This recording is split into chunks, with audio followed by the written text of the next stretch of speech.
Chapter 8 Lord's Dealings. In the 4th year of Lord Teyl's secret arrangement with the wizard in the tower, there came a morning when his world threatened to unravel entire. For 3 years he had profited from enhanced weapons, selling them to neighboring lords at thrice the cost of common steel. For 3 years he had kept this trade hidden from the Duke, knowing that discovery would mean his ruin. And now, as bandits grew bold in the eastern marches, both his secret and his authority stood in peril. The morning mist still clung to the battlements of Lord Teyl's keep when the knock came on his solar door. It was a panicked, frantic sound that had no place in the quiet formality of his private chambers. His steward, a man of perpetual calm who had served his father before, opened the door, and a mud-splattered rider stumbled within. The man was breathless, his eyes wide with fear that no amount of courtesy could mask. "My lord," the rider gasped, bowing with raw, desperate energy. "Troubling news from the east. Ill tidings, my lord." Lord Teyl felt a cold knot tighten in his stomach, like a fist closing around his vitals. The bandit problem. It had been a nagging nuisance a year past, with reports of travelers attacked on the eastern edge of his territory. He had sent out a few patrols, and the matter had seemed to quiet itself. He had been lulled into false security, believing the threat resolved or driven away. But there was more at stake here than mere bandits. For 3 years now, he had maintained a secret arrangement with the hermit in the Eastern Tower, profitable arrangement that had filled his coffers and strengthened his fighting men. Guntram the smith would ride east 4 times yearly with cartloads of newly forged blades, and return with weapons that cut like no others in 3 kingdoms. Enhanced weapons. Swords that could cleave through mail as though it were cloth, that sang when drawn, that held their edge through a dozen battles. Teyl sold these blades to other lords at thrice the cost of common steel, and the profit had allowed him to weather poor harvests and build new granaries. But the arrangement was secret. It had to be. If the Duke learned that Teyl had access to such weapons and hadn't offered them first to his overlord, there would be consequences. And if the weapon trade was discovered while bandits ran rampant in his eastern lands, it would appear that Teyl had been more concerned with profit than with protecting his people. The shame of it would be unbearable. The messenger's next words shattered what remained of his composure entirely. "They raided a village, my lord, east of the old willow forest, near the boundary. They took supplies and livestock both. Killed 2 good men who tried to resist. Burned 3 cottages entire for spite and naught else. A village raid. The audacity of it shook Teyl to his very core. This was not the work of desperate men stealing bread to fill their bellies. This was organized violence, a direct challenge to his authority. He had been a loyal vassal to the Duke these 20 years, never given cause for complaint or drawn undue attention to his small domain. But such a failure to maintain order would surely reach the Duke's ears through Baron Alaric or some other courtier seeking favor. The thought of being replaced by a more capable or more ruthless lord made his blood run cold as winter iron. And worse, if the Duke sent men to investigate the bandit problem, they might discover the tower, might discover the wizard, might discover the weapon trade. Everything could unravel. He sent the messenger to be tended to, given food and dry garments and a place to rest, and immediately called for his council, Master Ferron the bailiff, Brother Aldric the temple keeper, and Sir Kale his military captain. The 3 men, each representing a pillar of his power, entered the room with grim expressions writ plain on their faces. They knew before he spoke that the tidings were ill. Teyl wasted not a moment with pleasantries. "The bandits have raided a village in the east, slain 2 good men, burned homes, stolen livestock. This is no longer a matter of a few patrols on the road. We must respond immediately, and with force, lest we appear weak to both our people and our overlord. The Duke must not hear of weakness in my domain." The council's counsel. The council provided their advice, each man speaking according to his domain and understanding of such matters. Master Ferron spoke first, his fingers already working his abacus with practiced speed. "We could hire mercenaries, my lord.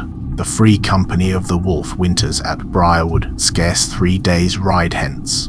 30 men they number, well armed and seasoned in battle. They would cost us," he calculated swiftly, the beads clicking, "near to emptying our reserves entire, but it would solve the problem with swift and bloody efficiency." Sir Teyl shook his head, his scarred face set in a deep frown. "Mercenaries are a blade that cuts both ways, my lord.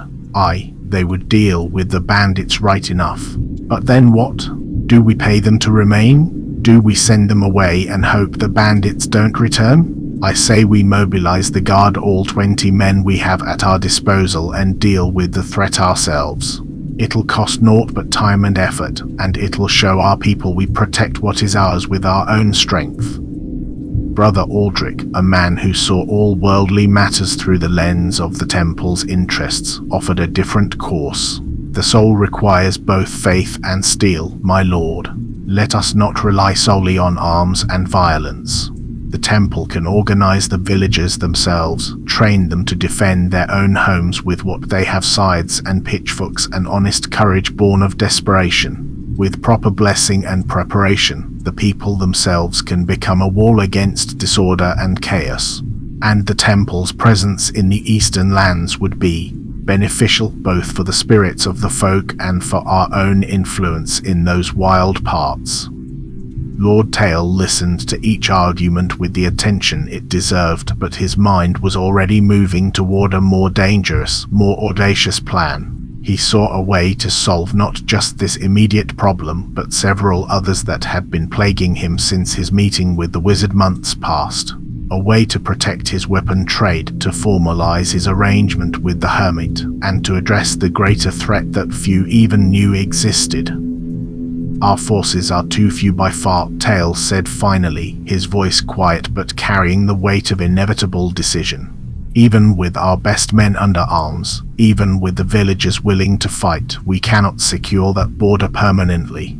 We have but 20 trained men at our disposal. A proper outpost, a real garrison such as the Duke would expect, would require at least 50 souls, perhaps more. We don't have the coin or the men for such an undertaking, not with the harvests these past years being lean." He leaned forward, his voice dropping to a whisper dangerous as a blade.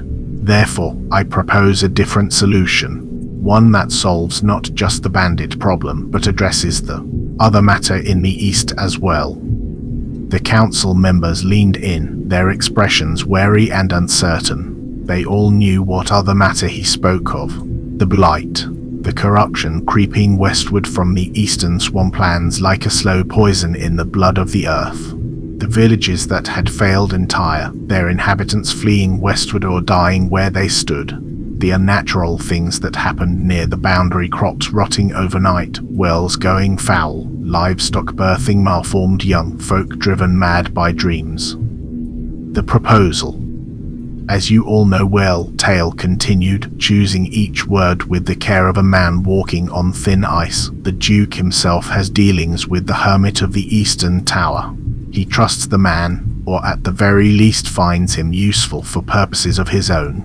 I propose we build an outpost on parchment at least, in legal writ, a bastion to protect against further raids and to monitor the eastern boundary for other threats of a nature we don't understand. It would legally belong to us, under our authority, but its day-to-day command would be entrusted to the hermit. He would become the warden of the Eastern Marches, an official title with official duties, but operating with considerable independence." The council was silent, their expressions turning from concern to outright shock. They all knew what and who he was talking about. The hermit who enhanced weapons. The man who lived alone in that tower by the lake. The one about whom strange stories were whispered. The air in the solar grew thick with tension. Each council member began calculating how this proposal would affect their own interests and responsibilities. Master Ferron was the first to see the advantages.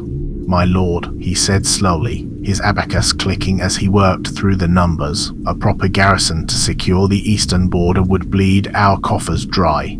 We would need not just men, but supplies, wages, fortifications. The bandits are already a drain on trade. Tax revenue from the eastern villages has dropped by near half this year. But an unofficial outpost, run by a man who requires no salary, no supplies from our stores, it would solve both problems at a fraction of the cost. We would regain tax revenue as merchants return to the roads, and we would save immense sums. The legal risk is manageable, and I can draft the documents in such a way as to provide protection should questions be asked." Brother Aldrich shifted in his seat, his shrewd eyes calculating. "The eastern lands are wild and largely heathen, my lord. The people there have little connection to the temple. They make their offerings at hedge altars and pray to spirits in trees like their grandfathers did. This could be an opportunity for the temple to expand its influence. The peasants who would serve as the garrison would require spiritual guidance. I propose that before they depart for the outpost, they be brought to the temple for formal blessing and preparation. Furthermore, I would make the journey to the outpost myself twice yearly, perhaps to perform ceremonies, to bless the land, and to ensure the spiritual well-being of those dwelling there. In exchange for this ministry, it would be appropriate for these families to pay their tithe directly to the temple rather than through the usual channels." Sir Teyl, the military captain, saw the strategic value immediately. "My lord, my force of 20 men is simply too small to patrol the entire eastern border and respond to threats as they arise. We are stretched thin as parchment, and every bandit raid means pulling men from other duties. A solution that provides a permanent presence on the border watcher who can deal with threats without requiring my men is a blessing from the gods themselves." The hermit's power. He paused, choosing his words carefully. "Whatever it may be, it's a potent weapon. If we can harness it without having to understand or control it directly, we gain a strategic advantage at no cost in manpower. My men can focus on the western and southern borders, on keeping the peace in the villages, on drilling and training. This frees us to do our proper work." Teyl nodded slowly. "And to make this work, to give it the appearance of legitimacy, we would settle 3 peasant families near the tower. Hardy folk willing to work marginal land. Their task would be to farm, to sustain themselves from what the land provides. But their official duty, the one written in the documents, would be to act as the garrison. They wouldn't be soldiers in truth. They would simply be a self-sufficient, armed presence that reports to the warden. The outpost would exist legally, but it would require no additional resources from us beyond the initial settlement." He looked at each of his council members in turn. "What say you?" Master Ferron nodded immediately. "The financial benefits are clear, my lord. I can make the paperwork work."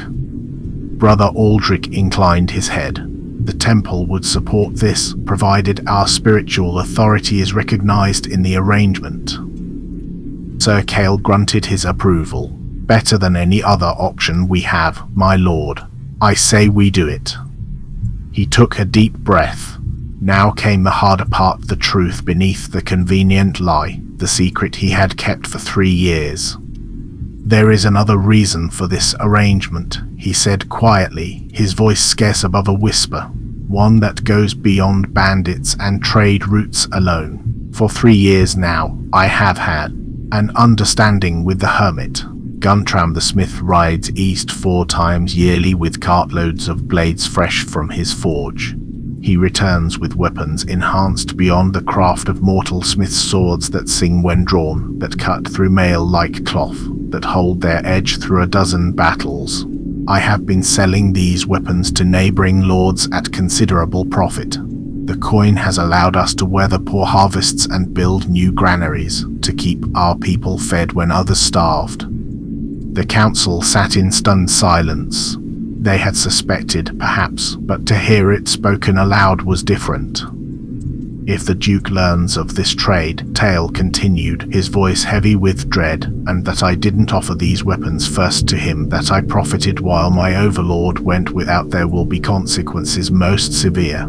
And if he learns of it while bandits run rampant through my eastern lands, it will appear that I cared more for coin than for the safety of my people. The shame would be unbearable. I would be stripped of my holdings entire.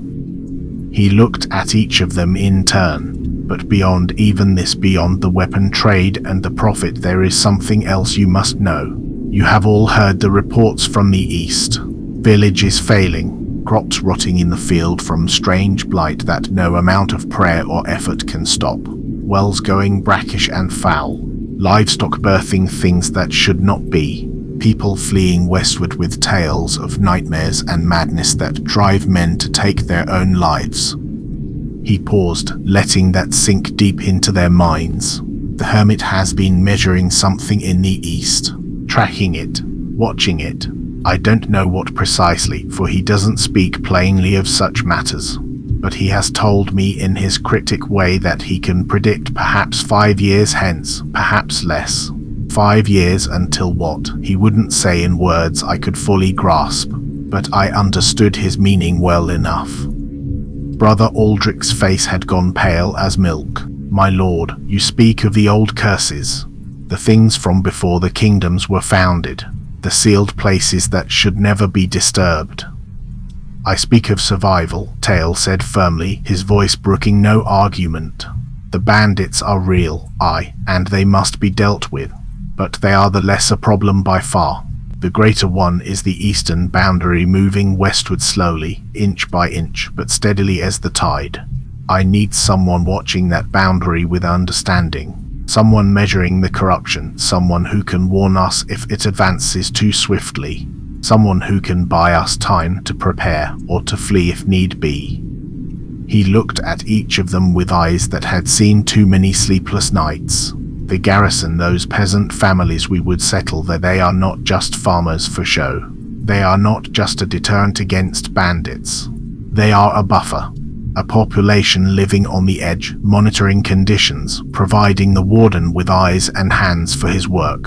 If the corruption advances faster than expected, they will be the first to know. They will be a sacrifice, if it comes to that. A warning that gives the rest of us time to flee westward while we still can. The solar fell silent. This was darker than any of them had expected. And the hermit knows this? Sir Teyl asked quietly. I believe he does. It's why he dwells there in the first place. He is not hiding from the world. He is standing between the world and something else. And now we are asking him to formalize that duty, to take on official responsibility for keeping that boundary maintained. Will he agree to such a thing? Master Ferron asked, his voice uncertain for the first time. That, Teyl said, standing and reaching for his cloak, is what I must discover. Make the preparations. I ride east within the hour. The journey. As Lord Teyl rode through the grey autumn day, his small hunting party following at a respectful distance behind, his mind gnawed at the weaknesses in his carefully crafted plan like a dog worrying at a bone. He had rehearsed his arguments until he could speak them in his sleep, but now, away from the comforting stone walls of his keep, they felt flimsy as wet parchment torn by the wind. He had based one of his final arguments on the threat of the Duke's intervention, a threat meant to force the hermit's hand, to make him see the necessity of accepting formal protection. But then he remembered with a sinking feeling the hermit already had some manner of arrangement with the Duke himself, one whose nature was completely unknown to Teyl. What if his grand threat was nullified entire?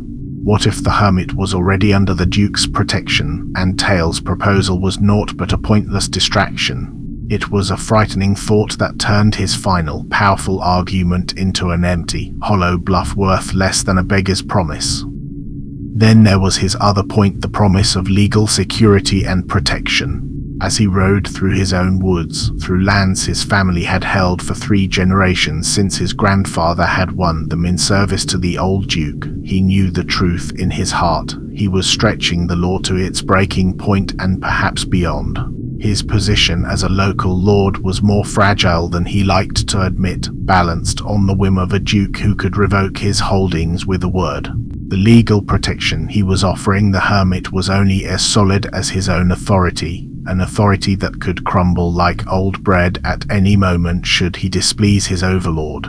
He was offering a shield that was already full of holes large enough to thrust a spear through. He wondered again, with growing unease, how strong his proposal truly was in truth. The legal arguments and the veiled threats seemed to unravel with every step his horse took eastward into the wild lands. He realized, with a clarity that came too late to be useful, that the true strength of his proposal lay not in its logic or its cunning, but in the simple problem it was trying to solve. The bandits were real enough a threat to trade and peace. The corruption from the east was real a threat to life itself. His proposal was strong because it was the only way to address both threats without sacrificing either his own independence or the hermit's freedom. His offer was not one of submission or control, despite how he had tried to frame it. It was a desperate plea for partnership between 2 men who needed each other. A recognition that some problems were too large for lords and laws alone to handle. It was a gamble born of desperation, but it was the only gamble he had left to play. The meeting. The tower rose before him like a dark finger-pointing accusation at the very heavens themselves.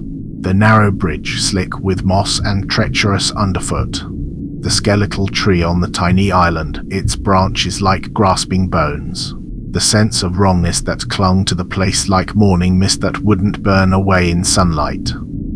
The iron door opened at his knock, and the wizard stood there in the threshold, his ageless face showing no surprise whatsoever at the visit, as though he had been expecting this very moment. "Lord Teyl," he said simply, as though they had made appointment before. "Enter. I shall make tea for us both."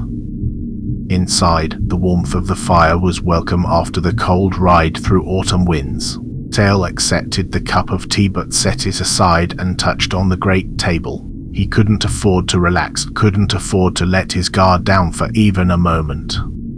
"I come with a proposal," he began without preamble, his voice steady despite the hammering of his heart. "The bandits in the east have grown bold beyond measure. They raided a village 2 days past, killed good men, burned homes, stole livestock. I must respond with force, or I shall appear weak to both my people and my overlord. The Duke will hear of this, and he will expect me to have acted." The wizard said nothing in response, merely waited with that infuriating calm that suggested he had all the time in the world. Teyl pressed on, his words coming faster now. "I propose to establish an outpost on your land, here by the lake. I would grant you the title of Warden of the Eastern Marches, an official position with official duties. The outpost would exist legally under my authority, subject to my writ, but its day-to-day operation would be yours to command as you see fit. I would provide 3 peasant families, hardy folk who could farm the land and sustain themselves from what they grow. They would serve as a garrison in name, though we both know full well their true purpose is different from what the documents will state." Still the wizard said nothing, his deep blue eyes reflecting the firelight but revealing naught of his thoughts. "You wouldn't be alone in this remote place," Teyl continued, desperation beginning to creep into his voice despite his efforts to remain composed. "These families would provide labor for you, help with firewood collection, with repairs to the tower, with the mundane tasks of living in such isolation. They would be loyal to a fault, and they would ask no questions of your work. Their official duty would be to act as garrison, to hold this land in my name and watch for threats from the east. But you and I both know what they truly watch for." He paused, gathering his courage for the next part. "As for our existing arrangement, the weapon trade with Guntram the smith, that would continue unchanged. In truth, This formalization would protect that arrangement better than our current secrecy. If questions are asked about why Guntram rides east, we can say he brings blades to the warden for inspection and enhancement as part of his official duties. The truth hidden in plain sight, as it were. He took a breath. But the family's true duty, the one we need not write in any document, is to watch the boundary for you, to monitor the eastern corruption you have been measuring, to serve as your eyes and ears on the ground, and as warning should things grow worse faster than expected. They don't understand what they watch for, but you do, and that is what matters in the end. The wizard took a sip of tea, his expression unchanged. Teyl played his final card. The bluff he hoped desperately was not as empty as he feared it might be. The Duke knows of you already. He has his own interests in these lands, his own reasons for keeping you accessible. If the bandit problem continues unchecked, if reports of eastern troubles reach his ears with too much frequency through his courtiers, he will send his own men to restore order. Baron Alaric would come himself, or someone of his ilk. They will not be as discreet as I am being this day. They will not respect your privacy or your independence as I do. They will not ask for your cooperation with courtesy. They will simply take control by force of arms if need be.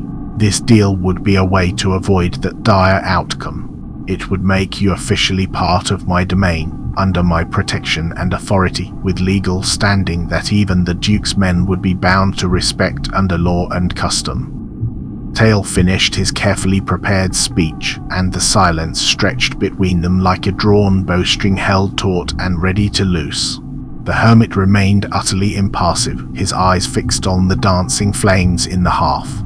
He gave no nod of agreement, no shake of the head in refusal. He gave no sign whatsoever that he had even heard a single word of Teyl's desperate plea.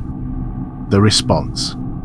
After a silence so long that Teyl began to wonder if the man would ever speak at all, the hermit finally opened his mouth. His voice, when it came, was calm as still water, utterly untroubled by mortal concerns. The Duke will not touch me. I have no concern whatsoever about him or his men or his authority over these lands. Lord Teyl's stomach dropped like a stone cast into the deepest well. His carefully crafted bluff had been seen through instantly, or worse, was simply irrelevant entire. The wizard's calm dismissal of a threat that made even hardened warriors tremble in their boots was a terrifying display of how little mortal power and position meant to him. All of Teyl's planning, his sleepless nights of fear, his careful humility and political maneuvering, it had all been for naught. His last, desperate argument was revealed as the hollow thing it was, worth less than morning mist before the sun. But then, after another long pause that felt like an eternity of waiting, the hermit spoke again, and his words were utterly unexpected. Being so remote as I am, having some peasants dwelling nearby would be of considerable benefit to me in truth. The firewood alone is such a trouble to stockpile in sufficient quantity for winter's depths, and fresh food is difficult to come by when the Great Lake freezes solid and travel becomes near impossible for months on end. Silence fell again, heavy and confusing as thick fog. Lord Teyl, baffled entirely by this turn in the conversation, blurted out the question that burned in his mind. "And the bandits? The raids on my villages?" The wizard waved one hand dismissively, as though brushing away a troublesome fly of no consequence. "Oh, that is nothing worth troubling yourself over. I have already dealt with them once. They will not return to plague your lands, or if they do in their foolishness, I shall deal with them again. It's not difficult work for one who knows the proper methods." This was utterly incomprehensible to Teyl's understanding. A matter of life and death, an existential threat to his lands and people, and his very position as lord was dismissed as nothing barely worth commenting on. Yet the mundane chore of collecting firewood and acquiring sufficient food for winter was a problem worth solving, worthy of negotiation and formalized arrangement. The wizard's priorities were completely alien to everything Teyl knew of the world, and the realization filled him with a new and deeply unsettling kind of dread that settled in his very bones. The man was not human in any way that mattered. He thought like something else, valued things differently, operated by rules Teyl couldn't begin to fathom. "So, we have a deal?" Lord Teyl asked, his voice barely above a whisper. "Aye," the wizard answered simply. "The title matters not to me, but if it serves your purposes, I will accept it. Send the families in spring, when the ground can be worked. I shall show them where to build and what to plant. They will serve their purpose well enough." "And the boundary?" Teyl pressed. "The eastern corruption? You will continue to monitor it?" "I do this already," the wizard said, as though it were obvious. "The formality changes nothing save that I will have help with mundane tasks. A fair exchange." They spent more time working through the smaller details, the precise location where the families would settle, the borders of the outpost lands, the specific wording to be used in the legal documents. The wizard had surprisingly precise requirements about some things and complete indifference about others. He cared deeply about where certain structures would be built, but not at all about his title or official duties. When Lord Teyl finally left, riding back through the grey afternoon toward his keep, he was utterly perplexed. He had succeeded, but the terms of his success were completely beyond his comprehension. The terror of the bandits had been replaced by a quiet, gnawing fear of the man he had just made a pact with. He had gambled his authority and his land, and he had won a prize he didn't understand. The wizard had agreed for his own reasons that had nothing to do with Teyl's carefully crafted arguments. The legal protections, the threats, the political maneuvering, all of it had been irrelevant. The wizard had agreed because he wanted help with firewood. It was the most terrifying negotiation of Teyl's life. He had been raised in obligation. Every bond in his world ran along a known chain: tenant to lord, lord to baron, baron to duke, duke to king. Every bargain he had ever struck carried clear terms, witnessed duties, penalties for breach that any man could name. But the wizard stood outside that chain entirely.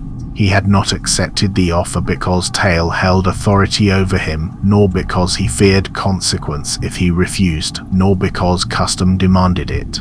He had accepted because he found it convenient, by some reckoning of his own that had nothing to do with lordship or law. Teyl had extended his hand and something had taken it, had used the same gestures of agreement, the same words of assent, and he could not be certain they had meant the same things to both of them. He had bound himself by feudal contract to something that recognized no fealty. He did not know what he had promised. He suspected the wizard did. The contract. Lord Teyl returned to his keep as the sun was setting in the western sky, painting the clouds in shades of red and gold like blood on snow. He went directly to his solar, where Master Ferron awaited him with parchment and ink and quills already prepared. "We have an agreement," Teyl said without preamble, without even removing his traveling cloak. "Draw up the documents with all due haste." He dictated the terms slowly and carefully, each word chosen with the precision of a man walking through a field of hidden traps. "The document shall grant to the Tower Keeper, from this day forward, the title of Warden of the Eastern Marches. The outpost shall be established on his lands by the Great Lake, but it will remain a legal ward of this keep, under our protection and our authority in all matters of law." Ferron's quill scratched swiftly across the parchment, the sound loud in the quiet chamber. "And his obligations, my lord? His feudal duties and sworn service?" Teyl paused, thinking carefully of how to phrase this delicate matter. "His duty is to secure the eastern border against incursions of all manner bandits, beasts, and other threats as they arise. He will be provided with 3 peasant families, who shall act as a garrison and sustain themselves on the land through their own farming and honest labor. They will provide their service to him as he has need of it." The bailiff's brow furrowed with confusion and concern. "But my lord, what of his fealty to you? What of tribute to your coffers? What of the taxes on the land he holds? There is no legal precedent whatsoever for such an arrangement as this. Yet, irregular in the extreme." "That is precisely the point," Teyl said, a strange, weary smile crossing his face, the smile of a man who has gambled everything on a single throw of the dice. "This is a thing of its own kind entire. A bargain between equals, or as near to equal as such things can be when one party is mortal and the other is not. We will draft it thus, and let the law bend to accommodate what must be. The document will also state that the families are to receive spiritual blessing from Brother Aldrich before their departure eastward, and that a small shrine is to be built on the outpost lands for their use in prayer and ceremony." As Ferron scribbled furiously, making notes and drafting phrases in the margins of his parchment, he muttered half to himself, "A garrison with no proper soldiers, a warden with no sworn fealty, a tithe to the temple but no tax to the Lord's coffers. This is not a true contract, my lord. It's a fairy tale written out in legal language, and I don't know if it will hold should it be challenged." Teyl stopped his pacing around the chamber and looked out the window toward the distant, dark mountains in the east, the mountains behind which the old evil slept restlessly, testing the boundaries that held them. A new weight had settled on his shoulders, heavier than any ceremonial chain of office. "A fairy tale that will keep the corruption at bay," he said quietly, his voice barely above a whisper. "A fairy tale that will buy us precious time. 5 years the wizard spoke of, perhaps less, but time nonetheless. That is his promise to me, though he spoke it not in plain words. He stands watch in the east against things we don't understand, and now we have made his vigil official in the eyes of law and men. That is worth any amount of bent law and strange contracts, worth more than all the gold in my treasury." He turned back to Ferron. "And the weapon trade with Guntram continues as before, but now with legal cover. Should anyone question why the smith rides east, we say he brings blades to the warden for inspection and enhancement as part of his official duties to the garrison. The truth hidden thus in plain sight, where none will think to look for deception." The bargain was done and sealed. The legal paperwork would be drafted over the coming days, a strange new pact that bound a desperate lord to a man who valued firewood over gold and titles, who regarded bandits as nothing but boundary keeping as everything that mattered. Lord Teyl didn't know if he had been clever or foolish in this matter. He suspected he wouldn't know for certain until the 5 years the wizard had mentioned had passed, and by then it might well be too late for either cleverness or folly to make any difference whatsoever. But for now, for this moment, he had bought time, and in a world where the eastern darkness crept ever westward like a slow poison in the blood of the land, where villages failed and the corruption advanced inch by inch, time was the most precious commodity of all.